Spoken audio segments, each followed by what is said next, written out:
Hello, everyone, and welcome to a special short edition of Changing Lives. As some of you know, I have been doing weekly Substack Lives for a while now on Fridays at 2 p.m. Central.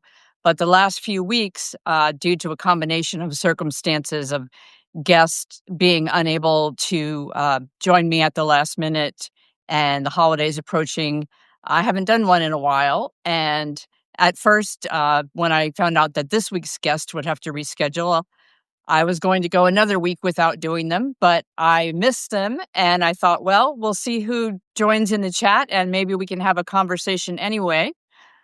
I'm Wendy Gordon. My Substack is Changing Lives, and I share mental health tips and wisdom from my own battles with depression and anxiety, the resources and practices that have helped me, and interview other guests about how their beliefs and lives have changed and the practices that help all of us stay sane in an increasingly insane world.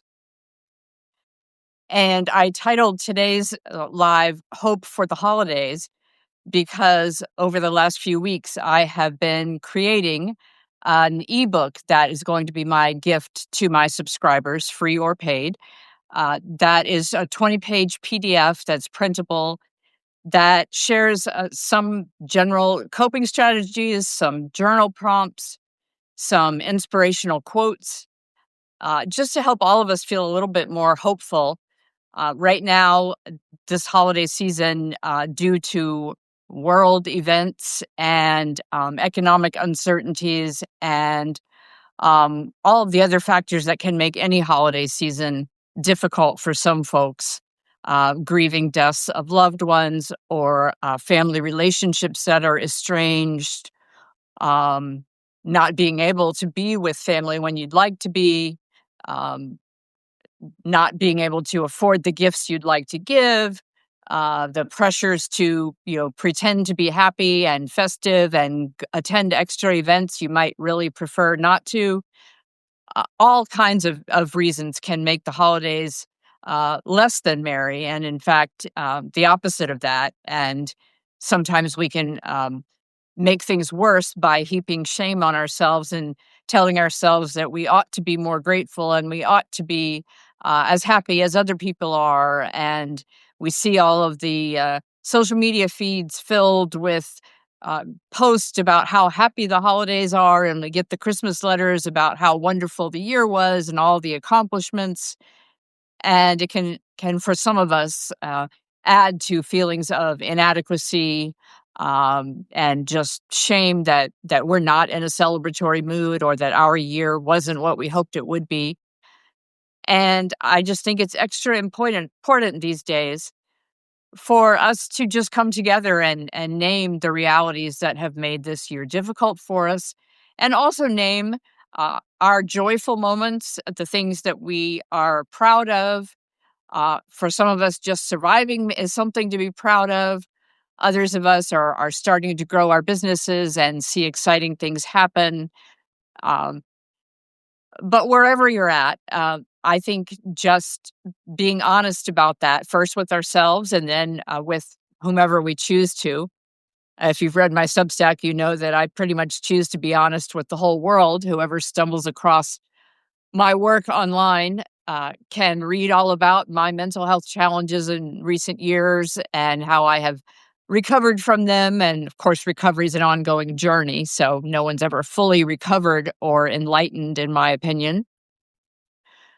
But I share honestly from my heart things that have happened to me and choices that I have made in terms of starting a new career as a mental and spiritual health writer, speaker, and coach, and the challenges that came with leaving my former career as a pastor, and all of the political realities that are unfolding in the United States right now, and their consequences around the world. As I said, there's just a lot right now that's weighing heavily on the minds and hearts of many of us. And so I created this free ebook just as a gift to thank my subscribers and anyone who becomes a subscriber. There's no conditions on the gift. You don't have to buy anything to get it. Um, I'll be sharing the link when I post this replay, but it's just a way to, again, give some general tips, some journal prompts, some inspirational quotes to bring some hope to the holidays without pretending that, all is merry and bright. Uh, and as I said, I decided to go ahead and do this live just to see who might show up and to see if any of you have helpful tips that you'd like to share in the chat of things that you do or read or watch or listen to that help you get into a better headspace and find some joy even on the dark days. And so I know a few of you are watching live, and if you have anything you'd like to type in the chat, that would be great. And if you can't think of anything to be joyful about right now, that's okay too. Just be honest about where you're at. This has certainly been a very difficult year for many people. And I think that the best way to get through any hard time is together. And what I have found through my work with coaching clients and as a volunteer facilitator for depression and anxiety support group through NAMI, the National Alliance for Mental Illness, and just in conversations with friends and strangers, I have found that however different our life experiences may be, underneath all of that, when we get to our shared humanity and the level where we're willing to be honest about our deepest fears and whatever we're ashamed of or struggling with, we find that we have far more in common and that it does help to just be real and recognize that we all have struggles, no matter how outwardly successful we appear or how wonderful our lives look from the outside. In our own minds and hearts, we always have something that we're wrestling with, some personal or professional struggle that we're facing, some family trauma, drama, whatever you want to call it. And so I just thought I would open this space, see who shows up, and see what you would like to share in the chat, see what you have learned over the years that has helped you um, make the holiday season, if not happier, at least more tolerable and less full of drama. And let's see, Louise says, I read articles, essays on Substack that relate to how I'm feeling and then use that topic to journal about. Great. Yes, journaling is huge for me too. It helps me to see what I'm struggling with from a shared viewpoint. Absolutely. I take quotes from the essays and then comment on them for myself. It may not be the traditional journaling style, but it helps me. I think that's great. And in fact, the holiday guide I referenced that I created, this Hope for the Holidays ebook PDF download that I'm giving away free, includes some quotes and some questions that are journal prompts. And absolutely, that the more we see that we have in common, the better. And that's been one of the great joys for me. I started my Substack way back in 2022 before notes even existed. And I was just writing weekly essays and posting into the void. And I was never big on social media, so I didn't come with any kind of following or subscriber list. And so slowly but steadily, people stumbled across my work and would leave comments saying, thank you for being so honest about this, for writing about this. I feel this way too. I've been through depression, or, my family, I'm estranged from this person because of this reason. And it just helps to know that we're not alone and to know that everybody struggles.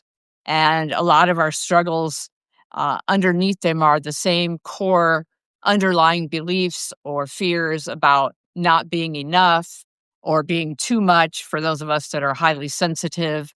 Um, Whatever it may be, that there's always other people out there that are dealing with the same thing. That's one reason 12-step groups are so effective and helpful for so many people. Even though I'm not a recovering addict, I have been to open 12-step meetings and to Codependence Anonymous meetings and adult children of alcoholics meetings. And they are incredibly helpful for that reason. They just give us a safe space to share what's really going on in our lives and what we're struggling with, and to be met not with judgment or with advice trying to fix us, but just with compassion and empathy, and other people saying, yeah, me too. I've been there, or I am there now, and sharing suggestions that have helped us. And so if any of you have your own suggestions, I invite you to share them in the chat. As Louise did, that journaling helps her, and that she uses some of what she reads on Substack as prompts to help with that journaling. I think that's wonderful.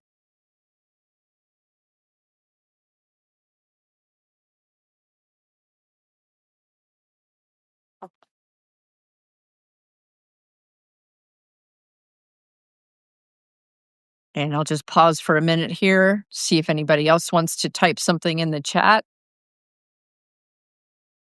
And for those who are just joining, I started by mentioning that I titled this Hope for the Holidays because I have just finished creating a 20-page PDF called Hope for the Holidays that consists of journal prompts and inspirational quotes and suggested practices to help people feel more hopeful over the holidays, based on some things that have helped me and some other resources that I've created. And it's going to be completely free. I'll be sharing the link in my post that contains the recording of this live.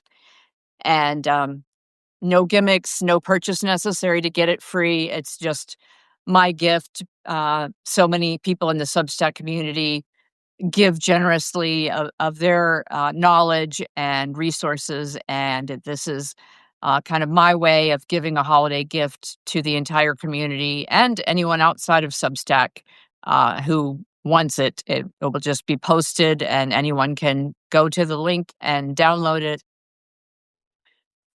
But I'd love to hear from some more of you of uh, either what your stresses are that are making this holiday season especially difficult, or what's helping you cope and giving you hope this year.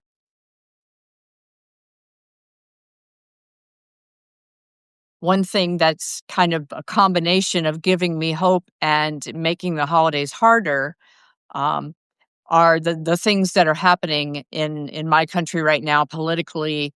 The actions of shooting down a boat in the Caribbean, and apparently a second one now, and the ongoing ICE treatment of immigrants, kidnapping basically, and deportations.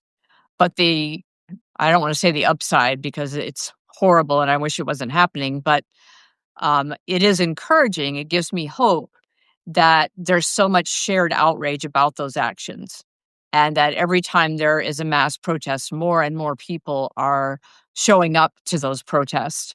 And I participated in the most recent No King's Day um, parade and protest, and it was just so encouraging, again, to have that shared sense of we're all in this together, and we're going to stand up and say, this is not right, this is not okay, this is not who we are as a country or who we want to be.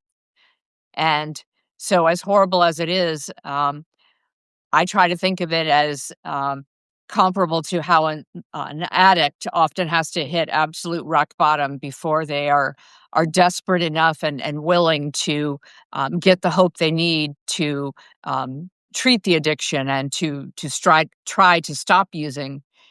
And so my hope is that, we're reaching that rock bottom, and that more and more people will say, no, we're not okay with this, and we're going to peacefully prevent it from continuing to happen.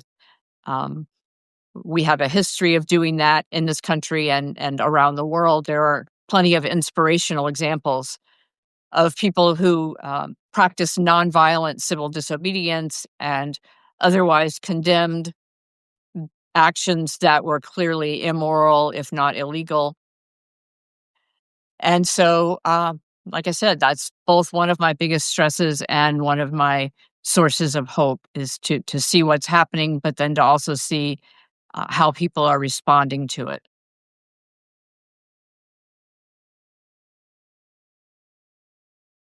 And since Louise mentioned journaling and how much that helps her, I will say my own journaling is absolutely essential to my mental health. And I journal every morning and every night. And in the mornings, it's sort of in the style of Julia Cameron's morning pages, but I don't always write 3 pages. Sometimes I write one, and sometimes I write five or more. Just kind of a brain dump of whatever's on my heart and mind that morning. Sometimes I'll write what Elizabeth Gilbert calls letters from love, which are kind of my asking the divine, what would you have me know or do today? And then just channeling, writing the answers that come to me. So the morning is just kind of a free form, whatever I feel like or I need to write that morning or whatever comes out. Sometimes it surprises me. And then at night, I make a list of 5 things that I did that day. I do that to remind myself that I didn't waste the day and do nothing, as I sometimes tend to think, and beat myself up for not doing enough or not accomplishing what I had planned to, um, something taking longer than I think it should have, etc. So I write 5 things, and they can be very small things, a load of laundry, the dishes, and I've learned to include self care practices too, like taking a nap, reading a novel, going for a walk in the park. I now count those as accomplishments. So I list 5 of those, and I've gotten less perfectionistic. If I can't come up with 5 and I only have 3 one day, that's okay. And then I list 5 things that I'm grateful for. Number one is always my husband, but I try to make the other 4 unique to each day. Um, Either a person that brightened my day, or a flower I saw, or an animal I saw, or a piece of chocolate cake I enjoyed. Any little thing that comes to mind that I'm grateful for. And I admit I used to be resistant to making a gratitude list. And when I first started, I struggled to come up with even one thing I was grateful for because I was in the midst of a very severe depression and challenging time in my life. But as I kept doing it day after day, I discovered, hey, this actually does help me to kind of be on the lookout for something good about the day instead of only dwelling on the things that are going wrong. And so now I list 5 things that I'm grateful for. And then the rest of the page is writing affirmations. And again, I try to vary these somewhat. And I don't write, kind of the generic, if you believe it, you can achieve it kind of thing. I make them specific statements that I actually believe about myself, like I am honest, I am empathetic, I am a good listener, um, things like that I actually believe. Because for me, affirmations don't work if they're just like toxic positivity bullshit that I don't actually believe, essentially. Um, but I mean, if they work for you, that's great. I'm not here to tell anyone else that, what they're doing is wrong. Um, I think it's so important, especially for coaches like me, but for anyone really, to emphasize that, our way is not the only way or the best way for everyone else.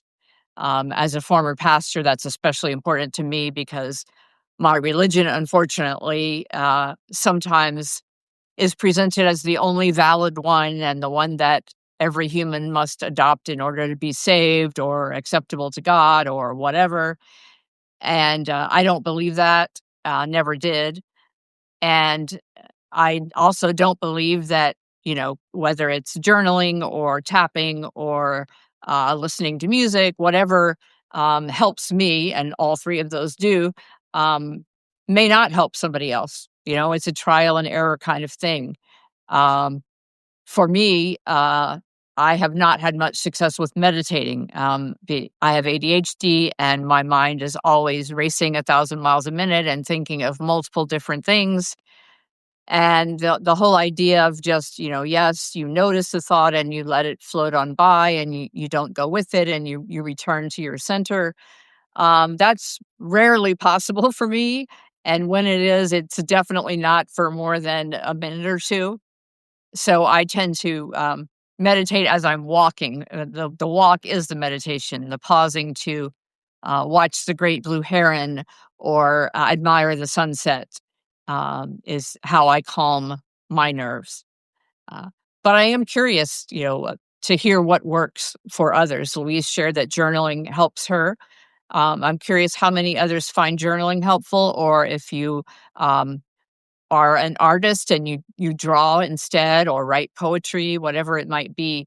Um, because I think some form of creative expression is uh, makes such a huge difference. And I have a sister who's an artist, and so she paints not professionally, just pure. She's a teacher, but just purely for her own enjoyment. And occasionally she gifts paintings to those of us in the family, and so that's kind of her outlet. And I'd love to hear what your outlets are that help you just have fun and feel better.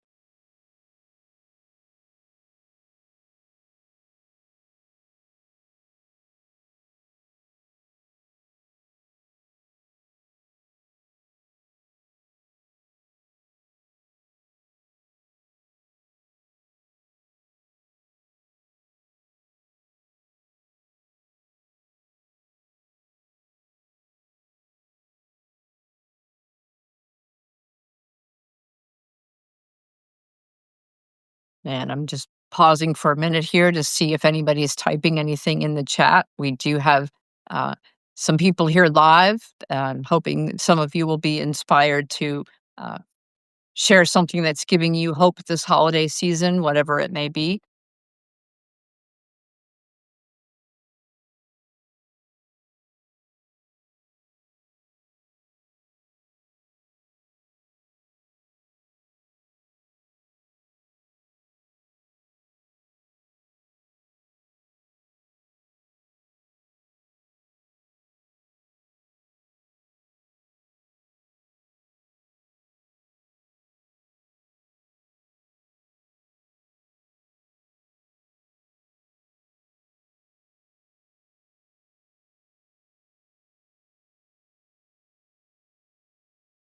Nancy says, I did some improv with my nephews over Thanksgiving and we had so much fun. Love that. I made up the prompts on the spot and was surprised at how clever they were as they responded to the prompts. I haven't done improv in ages, but I love it. Um, that reminds me of actually, I had a former employer years ago who we went to this work retreat, and as part of that retreat, there was a little bit of improv where we were, of course, practicing things that were work related, of like interacting with customers, but doing it in an improv, humorous kind of way, where we would be given prompts on the spot and kind of acting out these scenarios in a humorous way, and it was great fun, even though it was a work-related thing, and I always enjoy watching improv. Whose Line Is It Anyway? Some of you may be familiar with that show. There were 4 guys, just kind of playing off of each other and getting these, improv scenes together and sometimes with props and just using different voices, and, it's hilarious, and, always enjoyed watching that. I personally am not gifted at improv in terms of humor in general. I'm not gifted, honestly. Nancy says, I was trying to remember Whose Line games as we were playing last weekend. It's the best. Yes, it absolutely is. I tend to be way too serious, and things that make other people laugh don't always make me laugh. But Whose Line Is It Anyway? Is one that consistently does. And Nancy also says, I really think yes and is a philosophy of life, not just an improv principle. Yes, absolutely. Um, we can all build on each other. I have discovered that through my coaching and my Zoom groups, that something that I wouldn't have thought of otherwise that someone else shares leads me to build on that, and then they in turn build on what I said, and it's a wonderful synchronicity. And to some extent, that happens on Substack, both on notes and in comments under my written post. But that's also why I've switched to doing more Substack lives than written posts, and more one-on-one coaching, is because I just love the interaction and the way that we can build on each other's insights, and be reminded of things that we already know work for us, or be introduced to new things we never would have thought of otherwise, and new people. It's just great to be open to new experiences. And a common theme of the lives I've done with just about every guest I've had has been that, the older we get, the less we care about other people think, and the more open we are. It's kind of a stereotype that, as you get older, you get more closed-minded and set in your ways. And many of us are discovering the opposite is true. We're more willing to admit we don't know something, to question our former beliefs, to learn more about subjects that we would have dismissed in the past. Uh, and Nancy says yes, and yes, and teaches acceptance too. We don't get to choose what's thrown at us, but the faster we accept it, the faster we can adapt or come up with something new. And yes, that is so true. Acceptance and surrender are definitely ongoing challenges for me to work on. Uh, but yeah, the when I can be in that place of saying, okay, this happened. It sucks. I wish it hadn't happened, but it did. So what can I learn from it? Um, how can I adapt to it? Um, how can I set a boundary if I need to and say, no, this is not okay? Do I need to leave a relationship or an employer or whatever it may be? Or is there a way I can say, yes, this sucks, but this part is good, and overall, the good outweighs the bad. There's so many ways that acceptance enables new possibilities, and just better mental health in dealing with whatever life throws at us. I love the quote from Anne Lamott, who is also on Substack now, by the way. Hallelujah Anyway is the name of her Substack. Um, but she has a quote about hope that I actually included in this Hope for the Holidays PDF ebook that I created. Um, about how uh, hope is believing that love is stronger than any of the grim, bleak shit that the world can throw at you, something like that.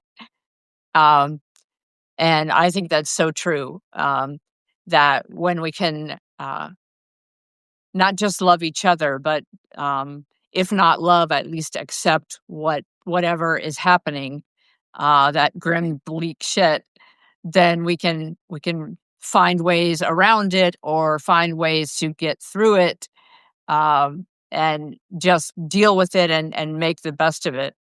And definitely not an easy thing to do. As I said, something I still struggle with, but it makes all the difference to stop fighting what's happening and just say, okay, I can't stop this. It's already happened, or it is happening. So I just have to choose how I'm going to respond to it. And that's the only thing that's in my control.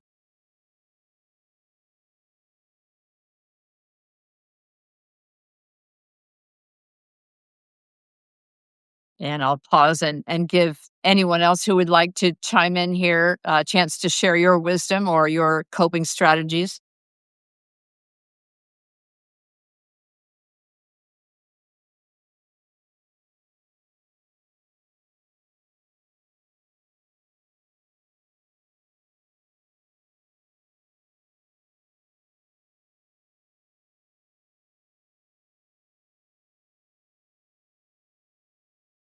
And while I'm waiting to see if anybody adds to the chat, I'll also chime in here that I do normally do these Substack lives with guests, and I love having conversations. And it has just so happened lately that several guests have had to reschedule, and hopefully in January I'll have guests again. And I do have one guest scheduled for next week, but hopefully that one will still happen. Like I said, I've had a slew of people that have had to reschedule lately. But if you would like to do a Substack Live with me and talk about the strategies that help you cope and give you hope, some challenges that you've overcome in your life, that sort of thing, um, they are open to anyone. When I first started, I was exclusively uh, interviewing or having conversations with other writers who are over 50, because there are so many of us who are over 50 and are sharing our wisdom and starting new ventures. And it's can be harder for us to gain traction because um, some of us, at least, are not on social media much at all. I personally just despise social media. It's not good for my mental health. I have no desire to be on it, so I rarely am. But again, that's me. Not saying it's wrong for anyone else to be on it. But my point is that the Substack Lives are now open to anyone. You can be 18 or and older. So if you'd like to do a Substack Live with me, you can just DM me on Substack and we'll get one scheduled. And I do normally do them on Fridays from 2 to 3 p.m. Central, but I am open to, finding other times occasionally, especially for um, international guests who are, the time that works for me would be the middle of the night for them, kind of thing. So just DM me if you'd like to do a Substack Live. I would love to have some new guests because it's always fun. We have great conversations that I hate to see them end after an hour.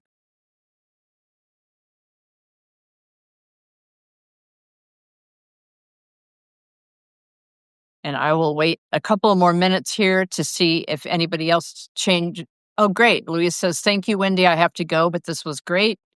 Thank you, Louise. I'm going to be ending it soon anyway, if nobody new types anything in the chat. And I will get the recording posted along with the link to get your free Hope for the Holidays 20-page ebook. And I hope that you will use it and love it, and that it will help make your holidays a little happier, a little more hopeful.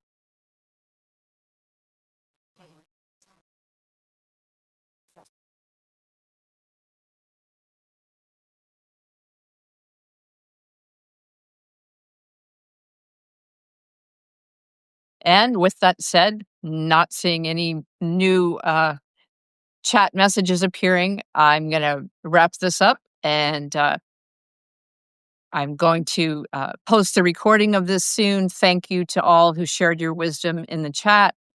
And I am going to be offering this Hope for the Holidays 20-page PDF free. So if you would like some inspirational quotes and journal prompts and some simple practices to try that might help you feel more hopeful this holiday season, and you can share it with anyone you know who just might appreciate having some coping strategies to turn to and some inspirational messages when the holiday blues hit hard. And thank you for showing up and listening to me and sharing your own thoughts in the chat. And I hope you will download Hope for the Holidays. Like I said, the link will be posted with this recording on my Substack page, which is just my name, Wendy Gordon, Wendy with an I, so WendiGordon.substack.com. Substack is changing lives, and this will be up by the end of the day, and you'll have the opportunity to download that free ebook and share the link with anyone you would like to. It's no obligation thing, no purchase necessary, just purely my holiday gift uh, and way of trying to spread some holiday cheer, I guess, without denying that the hard realities that some of us are facing and that our world is facing. So thank you all for being here, and I wish you the happiest of holidays. And again, if you would be interested in having a Substack Live conversation with me about your coping strategies and how your beliefs in life have changed, just send me a DM and we'll explore that option and hopefully schedule a live conversation together. So thank you all for listening, and I'm going to say goodbye now.